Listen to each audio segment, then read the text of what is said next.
Coming up on This Week in Computer Hardware, all the new iPhones and the Apple Watch 4, Lenovo's latest X1 Carbon is so bright, and Toshiba's new NVMe drives might be coming to a system near you. All that and more coming up next on TWiCH. Netcasts you love. From people you trust. This is TWiCH. This is TWiCH, This Week in Computer Hardware, episode 483, recorded on September 13th, 2018. That's an excessive iPhone, people. This episode of This Week in Computer Hardware is brought to you by ExpressVPN. Protect your online activity today for 3 months free with a 1-year package. Go to expressvpn.com/TWiCH. Welcome to TWiCH, This Week in Computer Hardware, TWiCH's weekly show that aims to bring you hardware news. Desktops, laptops, consoles, mobile, components, process technology, and occasionally commentary on the state of the political scene as it impacts computer hardware. A slightly different introduction for us, but I'll say it right now if you want. In all known or unknown universes, joining us today is Mr. Allyn Malventano, PC-Per's resident storage guru and occasional Tesla enthusiast. I dare say, though, his Tesla enthusiasm is on the downside today. Allyn? Yeah. It's negatively impacting my computer hardware on wheels opinion, but I digress. So you've spent this. Are we referring to a Tesla Model 3 that is in the shop? Yeah. Model 3's in the shop, and then got a Model X loaner, and that broke down in my driveway. So then they swapped it out for a Model S loaner. So I'm just going through the whole round of them, I guess. Has your Tesla Model 3 spent approximately 20% of your ownership time in your driveway or in their, in their shop? In their shop. Yeah, it's been in a few times. Hopefully they will get it right at some point in the future. The thing I love about your fundamental optimism is, despite the fact that you had purchased a Tesla Model 3 that had spent approximately 20% of its lifetime in the dealership fixing various and sundry problems, that you still went out and bought a used Model S. I did. The intent there was, hey, maybe you'll have a spare car for my wife to use, because we actually got the car for my wife's commute, which is like, almost a couple hundred miles every day. So we were just getting killed on gas. So, rolling computer on wheels or not. Do you have like 4 electric cars now? Yeah, we have a Volt, 3. although I'm in the middle of selling the Volt. The Volt, even though that gets 50 miles per gallon, if you're doing 200 miles a day, that still costs some money. Really? That's like that's $6-7 per day, right? On time. That adds up when you're doing it, every day, right? So the Volt only gets 50 miles to the gallon. Yeah, I thought it was higher than that. Well, it gets a lot higher than that if you don't drive enough miles to run out of the battery. Right. And how many miles is that? On a first generation Volt, it gets you like 40 miles. And then after that, it has to kick the generator on, and then you get about 50 miles to the gallon. Well, anyway, but computer technology on wheels, sometimes not so good. Sometimes not so good. Truer and fewer painful words have ever been spoken. Or rarely been spoken. I'm still laughing. Speaking of fancy computer technology with large screens, right? The flagship iPhone XS. And, well, hold on. XS is what I mistakenly thought when I first saw the leak. And I was like, seriously? They're going to call it XS? Like, guys, but really it's supposed to be the 10S, right? That's how it's supposed to be. I know. That's how it's supposed to be spoken, though. Like, proper speaking of it is 10S, and then 10S Max if you want a bigger screen, which apparently you can get now with the same sort of OLED and all the other iPhone 10 features. Super Retina. Super Retina, yeah. So higher resolution now, right? I'm still calling it the XS, man. I mean, if you insist, I'll call it the 10S. But the XS has a 5.8-inch display. The Max has a massive 6.5-inch display. They're both OLEDs. The biggest screen that's ever been on an iPhone. Just put it in perspective. An iPad mini screen is 7.9 inches. So this is within an inch and this is so phablet, it actually is bigger than Samsung's Note, or at least looks and feels bigger. $1,000 starting with a 64 gigabyte version of the XS, the 10S. The 10S Max starts at $1,100, and the prices kind of climb from there. We'll get into that a little bit later. A lot of people say that a lot of people who've been hands-on with the 10S Max say it doesn't feel particularly ridiculously large. Yeah, and that's because there's almost no bezel, right? It's basically all screen on the front of it. So yes, granted, it is a huge screen, but when it's almost nothing but that screen on the device, then you can kind of get away with the larger size, right? Like compared to that iPad Mini you were talking about, iPad Mini has like another inch worth of bezel on it, right? So it's even bigger, right? So I think Apple was comparing the 10S Max to basically like the 8 Plus, like what used to be the plus size phones, right? Except just without the borders on them. There you go. Handy comparison right there, right? It basically is the same form factor, just maybe a few millimeters narrower, but you just have the screen taking up the whole.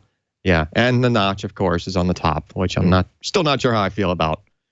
I was one of those that purchased an 8 when the 10 came out, and I was like, well, I was a few generations behind. I needed to upgrade anyway because mine was just kind of getting old, and I just opted not to go for the whole Face ID thing, and I was like clinging to my home button. It will take it from my cold dead hands, sort of thing, and I kind of still feel the same way, even with this launch. Like I'll probably still be good personally, just with my 8 Plus. It's interesting looking at these, right? So they went with stainless steel, which I'm hoping means it is less likely to bend.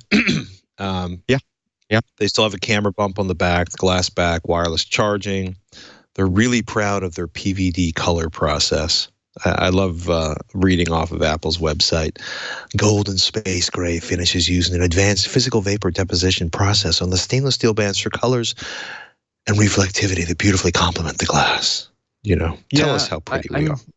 I personally think it's really cool that they're able to make things that like look gold without the cost of gold and stuff like that now. Like that's handy.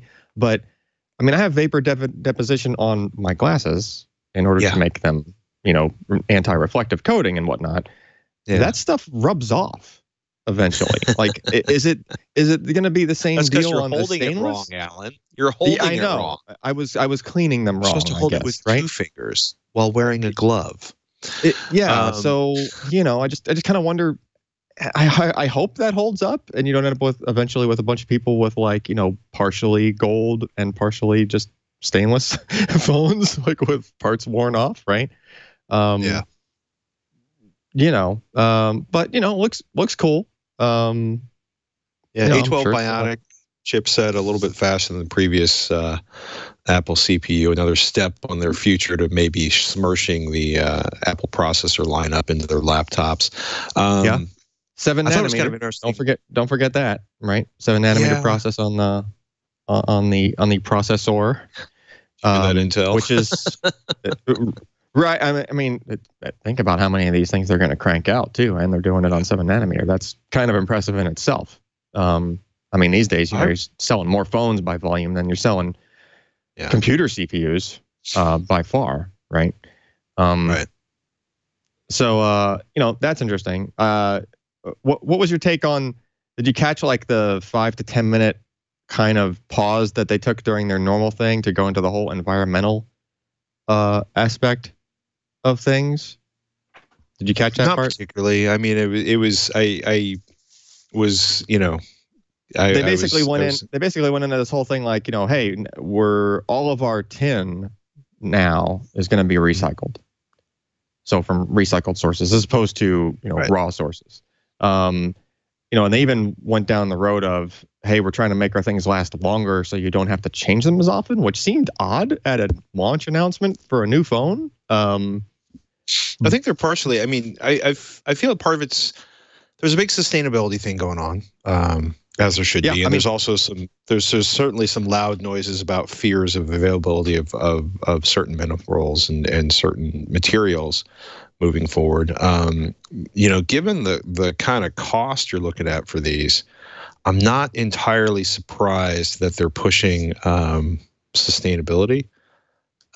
Because when you start looking at the cost of these, it is tremendously expensive. I mean, let me see if I can pull up. It is certainly up there. Now, granted, they do have a lower cost model, which we'll probably get to in a minute here. But I mean, I personally kind of inadvertently subscribe to that anyway, because I don't upgrade my phone every time the next one comes out. I usually try to go 2 or 3 years. We don't have the 3 yet.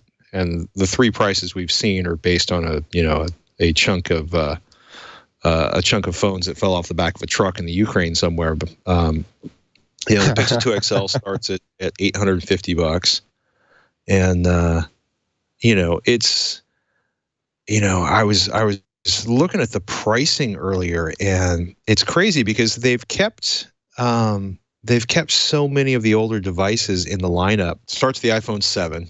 $449 for 32 gigabytes, another $100, you jump up to 128 gigabytes, the iPhone 7 Plus, 8 Plus, and then the actual new phones start going.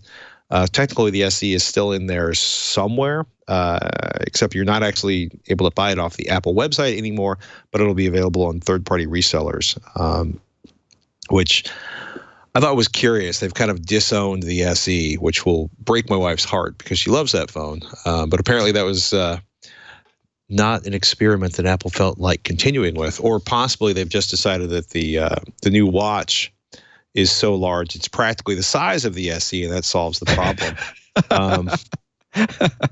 Well, I think they were trying to cover. I think they're trying to fill that void or shift that budget prospect. As absurd as it sounds, they're trying to shift the budget thing over to what is now the 10R, which has a price that sits between where like the 8 and the 8 Plus sat.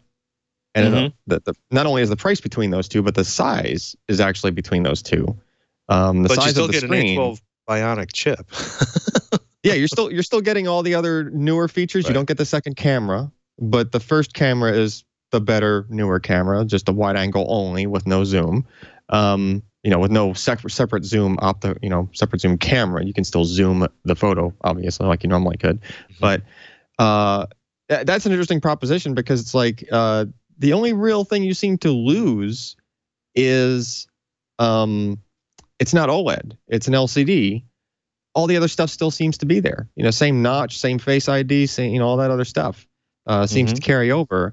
Bezel's a little bit thicker compared to the OLED models, but it's actually surprisingly thin given that they're doing this with a smaller form factor device, and that they're pushing it, they're pushing the screen out further, and they're doing it with an LCD, and they're also somehow managing to get it around that notch, which I previously thought you kind of needed to do with OLED out of convenience, if anything, because OLED is more apt to shape into weird screen shapes than an LCD. This means they made a more complicated. This means they made a more complicated LCD layout.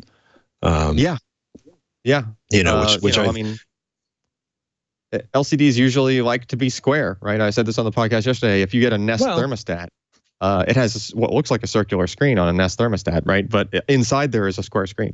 They didn't do that because LCDs like to be square. They did it because the least expensive way to produce an LCD is to make it square. And the truth is that notch may be sitting above the LCD. I mean, let's wait for the iFixit teardown to see what it looks like. That's true. That's true. Yeah, I don't know. I may be less than impressed than I should be, simply because I could get why they did this, and they like the idea of the screen going into the corners, but I find the notch. I feel like I find the notch more loathsome than I do the screen going into the corners impressive, which may be more about me than about the actual phone. And it's kind of crazy because technically this is the biggest LCD they've ever put on an iPhone. It's just not as big as the OLEDs they're running now.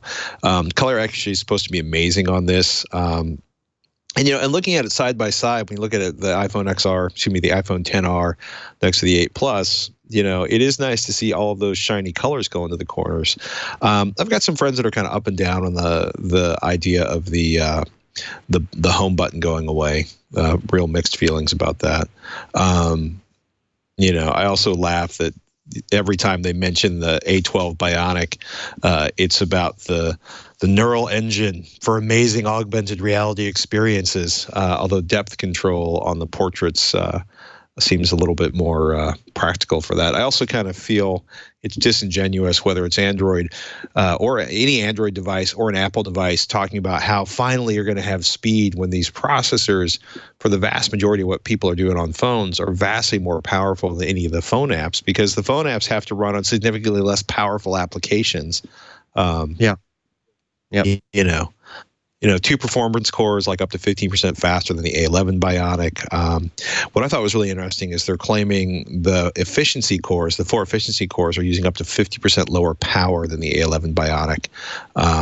That is pretty fascinating to me. And they're also claiming like 50% faster graphics performance.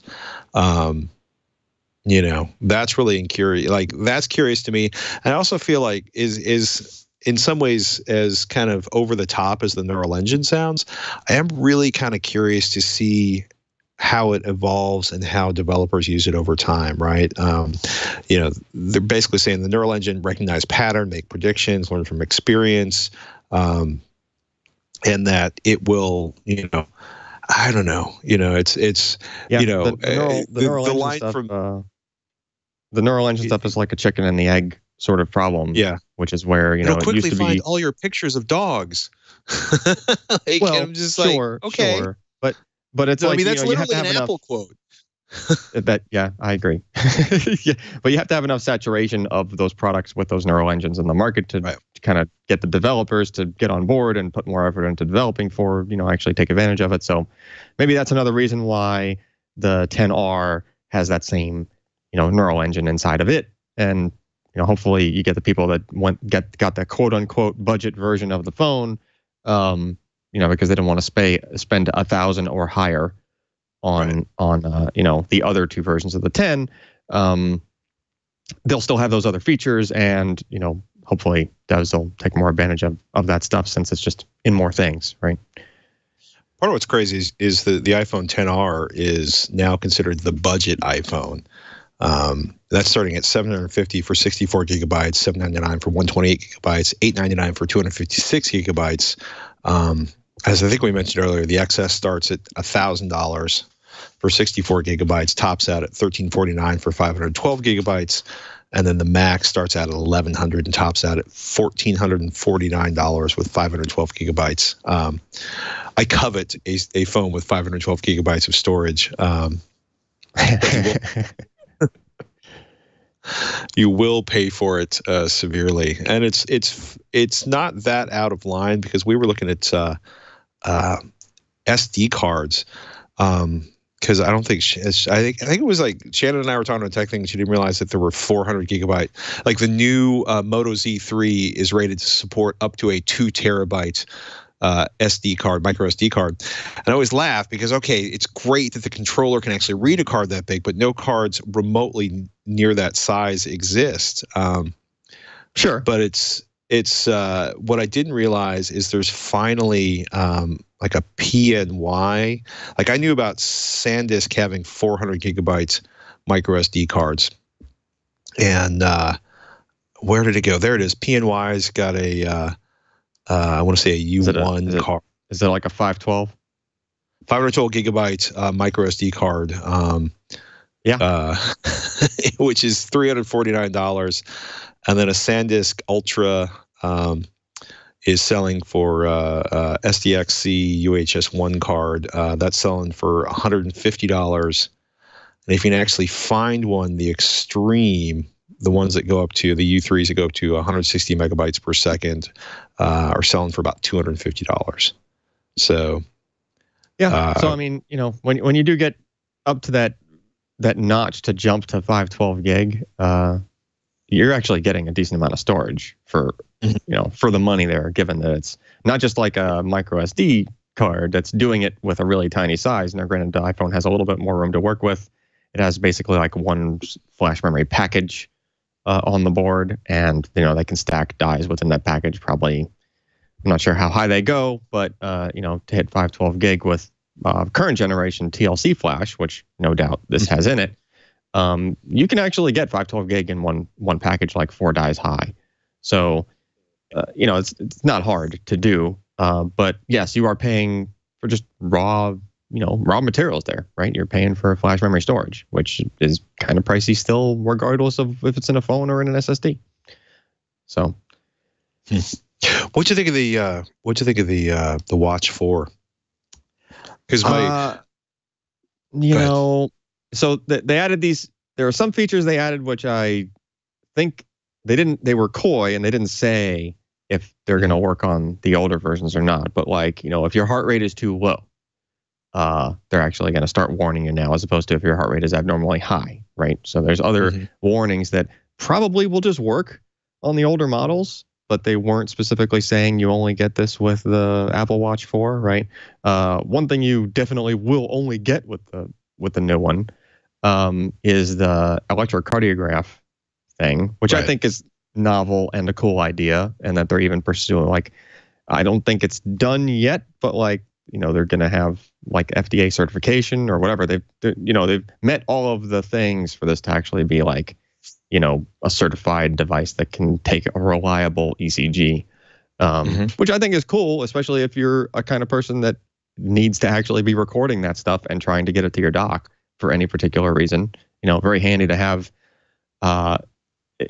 sort of a now standard, just a watch device that can just do that. And it's not like they added $100 or $200 to the cost of the thing just for it to do this extra, medical grade function, right? Which is pretty cool in my mind. That the whole during the keynote, though, every time they showed the screen and talked about how it was 30% bigger, and they were showing content on the screen, and comparing and showing compared to look at how much further out it goes, closer to the bezel, right? Every time that happened, even in that picture right there, if you look at it, the regular Apple Watch is on the right with the older screen. So it's only like a couple of millimeters further out. So that's not 30% bigger. So I just kind of don't know where they're getting that from. They've reduced. It looks like they've reduced the space between sort of the edge of the display and the edge of the bezel with the way they've got it constructed, and they've gone from 38 millimeter to 42 millimeter, 40 millimeter to 44 millimeter. It's not edge to edge, which is one of the things we were reading about during the leaking phase of this. But it's crazy, right? As silly as this sounds, right? The 44 millimeter, I'm going to quote TechCrunch here, now displays 977 square millimeters versus the 3's 740 square millimeters, while the 40 millimeter case is 759 square millimeters to the 3's 563 square millimeters. So that's probably a legit 30%. It just in the pictures, man, it really doesn't show. Super familiar. Yeah, it's kind of crazy because the other thing they did is in terms of filling out. When you look at it in terms of filling, the case isn't much bigger. It's a curious choice. I think it, aesthetically, I actually think it looks better. The back looks a lot. The back of it's crazy because of the hardware they stuffed in there to do the electrocardiogram, 30 seconds. I'm actually kind of super curious about this. The cool. Apple Watch Model 1 was a super disappointment for me. But when they finally got to the second and third versions of the operating system, things got a lot more interesting. But it seems like you can finally do a lot of interesting stuff on the phone. And with the additional complications, you get a lot of information on the phone fairly quickly. Also, it was fascinating. Oh, they did throw the senior citizen play in there with the fall detection, right? So now they're trying to get you to get grandma one of these. Can you clap twice to alert the authorities? Detecting fibrillation, kind of crazy. Detect atrial fibrillation. There it is. Yeah, the watch got cleared by the FDA for direct-to-consumer purchase, a first for over-the-counter offering. First for over-the-counter offerings for electrocardiogram-enabled devices. So, yeah, not the first ECG-enabled device to receive FDA clearance. So, be interesting to watch people like taking EKGs of themselves on the bus and freaking out. That'll be a very Bay Area thing. Somebody like going back and forth between like taking their pulse, like with their hand, and then like sticking their finger on their watch, and like, you know. Exactly. Yeah, I mean it's cool. You know, I was a holdout. I didn't get one until the third generation. You know, still don't regret it. Like I'm not like. How's that one? Good. It's been fine for me. Nobody's confirmed this that I've seen anywhere, but I got the one without the cell radio in it. I'm pretty sure it has the same size battery as the one that has the cell radio in it. Right. Meaning that where most people were getting, you know, like a day, if they were lucky, out of their first or second generation Apple Watches, like this thing will go like 3 days, sometimes breaking into like the fourth day before I need to throw it on the charger. So I think that kind of cheats the system a little bit if you get one and you don't use the cell functionality, or you don't even get the one with the cell radio. You know, because you know they had to build it to have enough oomph in that battery to be able to support phone calls over cellular. And if you don't need that function, which I don't, you know, I'll just use my phone or at least have it on me. I'm not that sporty of a guy that I need to go on the run and don't want the added weight of the telephone in my pocket. Right. So there you have it. Yeah. Oh my goodness. Let's take a moment to thank our sponsor, ladies and gentlemen. This episode of This Week in Computer Hardware is brought to you by ExpressVPN. I've been running that at home quite a bit. It doesn't matter if you're at home and hiding things from your ISP, because really, does your ISP need to know everything you do? If you're in a cafe or a hotel, you know, if you're not aware, if you're sitting on public Wi-Fi, you know, you can be exposing yourself, right? You know, you're online, you're in the Starbucks, you're using the internet, and maybe you're sharing that internet with a bunch of other people, and maybe one of your apps isn't locked down the way it should be. That can leave you exposed. So I've been running ExpressVPN because I work with a lot of hackers and pen testers, and a little extra security is kind of like the way I like to roll. ExpressVPN, they got easy to use apps. They run seamlessly in the background of your computer, your phone, your tablet. Got a big green button so you can turn it on and off with one click. Because once in a while you run into things that don't necessarily want to run over a VPN. But the whole point of running a VPN, secure and anonymize your internet browsing, encrypts your data, hides your public IP address. You can safely surf on public Wi-Fi. You don't have to be snooped on or have your personal data stolen. It's rated the #1 VPN service by TechRadar. Comes with a 30-day money-back guarantee. Costs less than $7 a month. And as a bonus, you can choose where your VPN pops back onto the internet. And that means if, you know, for example, if you have a thing for curling that's only available in Canada, well, you can pretend to be in Canada, huh? It's nice. Protect your online activity today and find out how you can get 3 months free with a 1-year package at expressvpn.com/twitch. That's expressvpn.com/twitch for 3 months free with a 1-year package. Visit expressvpn.com/twitch to learn more. If you're not running a VPN, you travel a lot, it's time to get a VPN. expressvpn.com/twitch is a great place to start. Even if you don't travel, and maybe it's just time for you to not let your ISP track everything you do. What are they doing with that information? They may not care, or maybe they're selling it. You could be running a VPN and keeping your life a little more secure. expressvpn.com/twitch, and we want to thank them for their sponsorship of This Week in Computer Hardware. Toshiba XG6 1TB NVMe SSD upgraded to 96-layer BiCS flash. That's a whole lot of title for a stick full of memory. What's So this is essentially OEM. So this would be sold by Toshiba to, say, Dell or HP or Apple or somebody that was looking to purchase NVMe drives for their desktops or laptops. What's going on with 96-layer BiCS flash? So the idea here is, you're just trying to cram more storage into a given piece of space, right? A given piece of two-dimensional space. So 96 layer is the next step in the push for that. Toshiba's been trying to get this stuff out for a while. They were it took them a while to get even really production BiCS going with, even in the XG5, which is the predecessor to this model. But now that they've kind of got that ball rolling, it looks like they're just marching right along pretty well, actually, if they're already transitioning to 96 layer, so that kind of gets you more bang for your storage buck when it comes to trying to produce an SSD, and have a given margin and actually try to make some profit off of it, or try to sell it for sell it at a lower cost. This particular model is very similar to the XG5. XG5 was in a lot. Actually, you're looking at both of them there on the stream.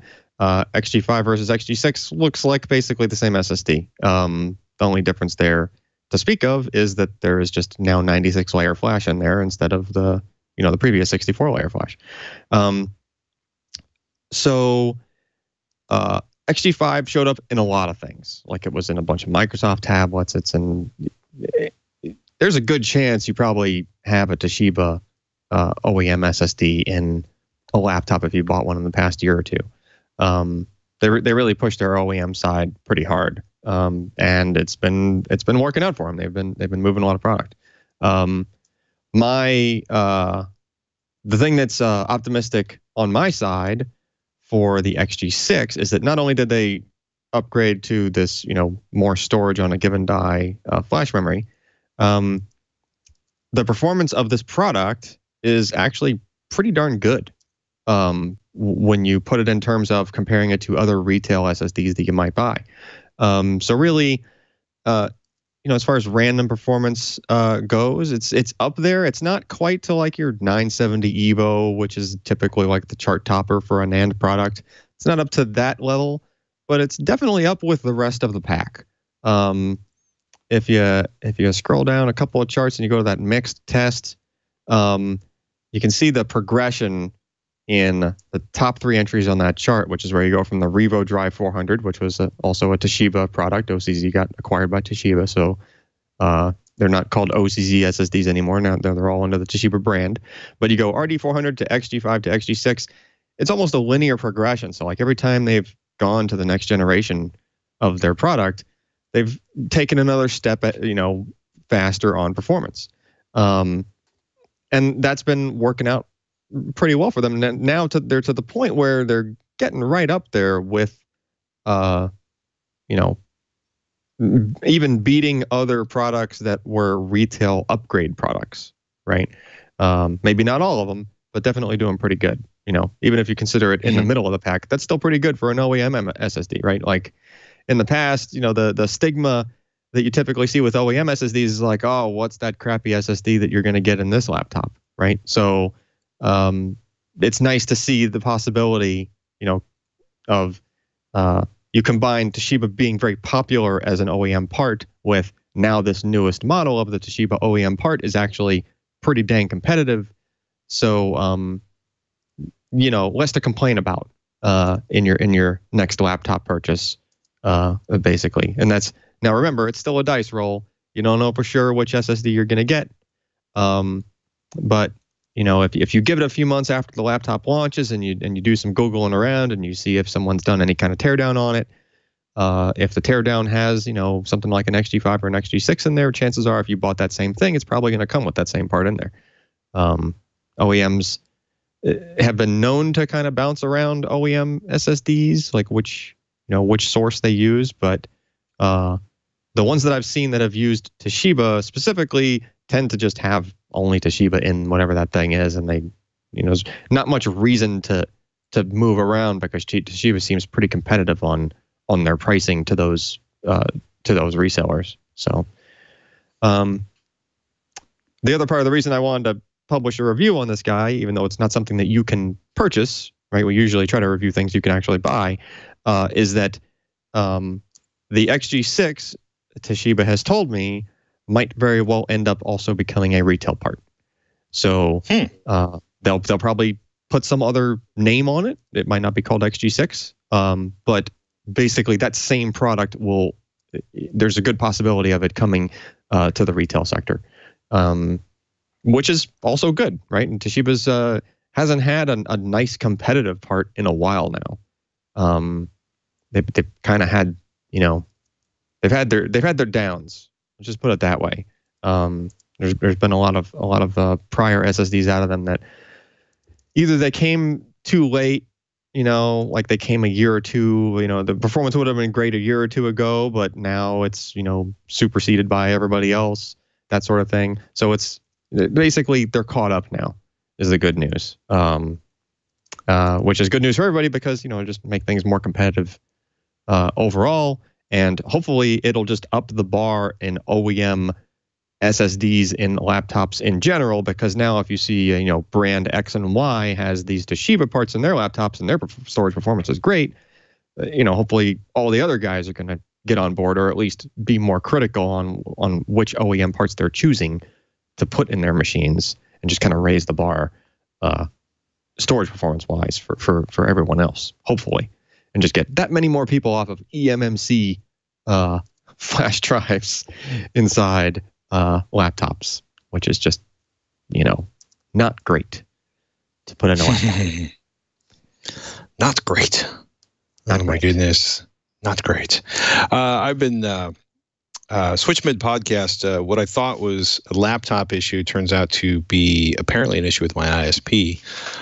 So I'll be fervently typing back and forth on that because I particularly love the questions when I'm talking to an ISP. They're like, "Are you sure it's not your router?" And at one point, I terrified a level 2 tech, and I'm like, "Well, I was running a Netgear Orbi, and then I ran an Eero, and then I ran a Synology router, and I'm getting the same results on all 3 of those. But I've got 4 more mesh systems or routers that we can run through and test this to verify it's not my router." That was a thing I did with Comcast once, which made them make strange gurgling noises on the phone, because apparently their bluff had been called at that point. But yeah, pretty sure it's not my router, since I've tried every possible brand and model almost in existence, right? Yes, I've just tried in excess of $1,800 worth of routers and mesh networks, and they all report that your speeds suck. But usually not a problem, though. My apologies for the interruptions. To you and to Kevin, our long-suffering producer. But I switched to something you can't actually see right now, which is did a review of the ThinkPad X1 Carbon, Lenovo's latest update, the 2018 update to this series. And I can see why Ryan loves these so much. A little bit bigger than the screens I'm used to, because it's a whopping 14 inches instead of 13 inches. And I've never had an issue with the XPS 13's keyboard, which are pretty fantastic. But I started typing on this, and I was reminded exactly why Lenovo kind of rules the roost in terms of keyboard quality on mobile devices. I'd pull my webcam off, but I'm afraid I'll never get back onto the adapter before the end of the podcast. Big update for them was going from dual core to quad core processors on the i5 and i7 versions of this. And I want to say it starts at around 1356, and then they have an optional screen upgrade. And it was crazy for me to kind of take a look at how bright this screen is. And let me pull up the exact numbers, because I feel that I need to explain this in robust and unnerving detail. But you're looking at their normal screens, like a 1920 by 1080 anti-glare that's running about 300 nits, and then they've got a if you can find the model configuration, a WQHD screen that's running at 300 nits, also with the anti-glare. And the one they sent us for testing is the 2560 by 1440, the WQHD, the Dolby Vision version of it, which is a 500 nit HDR screen. And in terms of absolute HDR performance, 500 nits is hardly the end-all and be-all, but that's about twice as bright as a typical laptop. And if you like working out on the porch and there's sun, it's amazing how nice it is to have 500 nits. I do wish they had the anti-glare screen on the ThinkPad X1, but this was. I was actually, it's, again, it's been a while since I played around with one of these, and I was, it was like, wow, ThinkPads, they're really nice. I forgot about that screen. That new screen of theirs is so good that they actually, in the ThinkPad X1 Yoga, which was previously the one where you could get with as high as an OLED screen, which had amazing brightness and color. They actually don't even offer that anymore. They just offer that same screen in place of the OLED option. That makes sense. 2.5 pounds on this fingerprint sensor. It's funny because if you haven't run a Lenovo laptop in a while, you're like, oh yeah, pointing sticks. Those are a thing still. I never really used the pointing sticks back in the day. Oh, if I can just get that angled the right way, we might actually see it. And it turns out I cannot look at a camera, stand upside down, and point to a pointing stick at the same time. But there you go. I always laugh because I have friends that have used those literally since they were first introduced like 20 years ago. I still don't use them because once I started using trackpads, I use trackpads totally, but they do have discrete buttons on the top. Really good feel. It was interesting for me, again, how bright that screen was, and the fact that because they're not going for ultimate thinness on this laptop, not that 0.6 inches is that thick, they've got, along with the Thunderbolt 3 port for charging, like a pair of USB 3.1 ports, an HDMI jack, a headphone headset jack, a micro SD card reader, 4G LTE is available in some models. So the entry level on this is about $1,367.10 with a 4-core, 8-thread Core i5 and 8 gigs of RAM. This beast was Core i7 with 16 gigabytes of RAM, the 500 nit HDR screen, and a 1 terabyte SSD, which is a glorious amount of storage. Is running about $2,237.44. My one big complaint is the glossy screen instead of the non-glare screen, which would be nice. I do want to shout out, Laptop Mag has been keeping track of this. It's one of their favorite laptops. They still recommend it, but they have become aware of some quality control issues. Back in July, some keyboard or screen issues on 3 different purchased units, and 3 out of zillions is probably not a lot, but it did get Laptop Mag's attention. But they're still recommending it. Of course, the unit they sent for testing is flawless, and I gotta say, I'm kind of jamming on the performance and how good that keyboard feels to type on and how bright that screen is out in sunshine. So, not the thinnest laptop, but certainly one of the cleanest ones and kind of a classic ThinkPad. A lot of black, a little bit of red, and pretty good performance. Keep an eye on it for that. I'm going to hold on to this for a few weeks and see how it holds up over time. But it's nice. Good keyboards too. Yeah. And it should be for $2,237. It should be absolutely ripping, to use a phrase from an Australian friend of mine. But I got to say that the entry level configuration, with a 4-core Core i5, 8 gigs of RAM, 250 byte on the SSD, is not a bad rig. And of course, there's some enterprise stuff available for this if you're managing a large amount of them. But I'll be very curious to see how it holds up over the next few weeks. And if you're curious, if you've heard the rumors of Verizon's new 5G ready phone, because Verizon looks to they're saying they're going to be first with 5G, although T-Mobile seems to, I think, have made the first equipment purchases. I thought it was fascinating. Shannon did a review this week of the Moto Z3, which is the first 5G ready phone, but it won't be 5G until the Moto Mod, the snap that snaps onto the back of that, actually shows up, which will make it a 5G compatible phone. And it's interesting. I like the theory. I'm not sure I want to have to snap a Moto Mod on to get the features, the performance features on this. And I know people who do run Moto Mods, but usually they run the batteries or the speaker.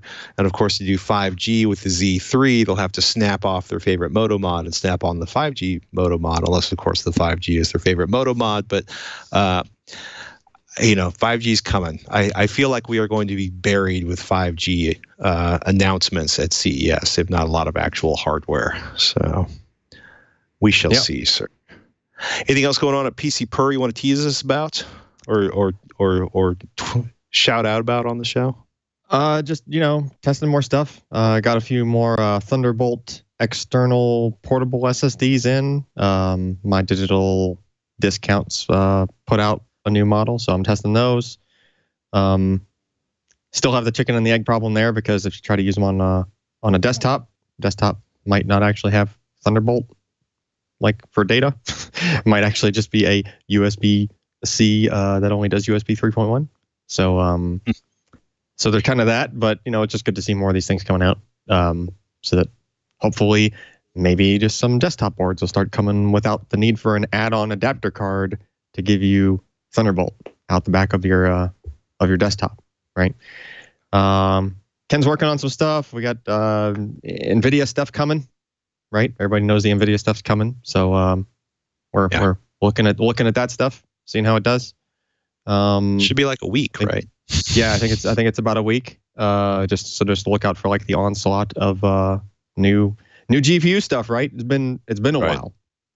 How many games will it launch with? We wait with bated breath. Yeah, basically. You sound so excited. Well, I'm not the one that's testing that stuff. I'm on the other corner working on my storage stuff. So where Ryan is right now, running benchmarks in a corner and cursing under his breath. No, that's Ken. Ken's doing it this time. Lucky Ken. It's the same cursing, the same, well, all the other stuff's the same. It's just the different guinea pig in front of the keyboard, basically. So you probably, I could say you might be able to answer that question, but it's probably under NDA. Do you actually have some of the NVIDIA RTX cards in the warehouse right now, in the shop right now? Yeah, I think so. Oh, wow. Are you playing any RTX games with real-time ray tracing? I have. Nothing has been played yet. Okay. Oh. So, yeah. So close. Sorry. It's okay. I'm waiting for that phone call it's like, this is amazing. Yeah, all 3 games that use it. I have not personally sat in front of it. I really want to. I want to see what the hype is about and actually be sitting at it and see what the frame rate looks like, and the kinds of things that you could not determine from trying to watch it over a stream, right? So we'll see. And there you have it, ladies and gentlemen. Hopefully by next week, at the latest the week after that, we should be allowed to talk. I think if the math is right, by the time we do the show next week, we should be able to talk about RTX. Probably. If not, I would remind you to keep an eye on PCPer.com. It's where Allyn Malventano and Mr. Ryan Shrout work and play, and where Ken is suffering right now to get you the first NVIDIA RTX reviews. With that, ladies and gentlemen, thank you so much for watching this episode of This Week in Computer Hardware. We're known as TWiCH, and you can find us at twit.tv/TWiCH. That'll give you links to all the different RSS feeds, links to the past shows. You can listen to the show there. You can watch the video version of the show there. And we want to thank each and every one of you for joining us. With that, ladies and gentlemen, I'm Patrick Norton. I'm Allyn Malventano. We'll catch you next week on TWiCH.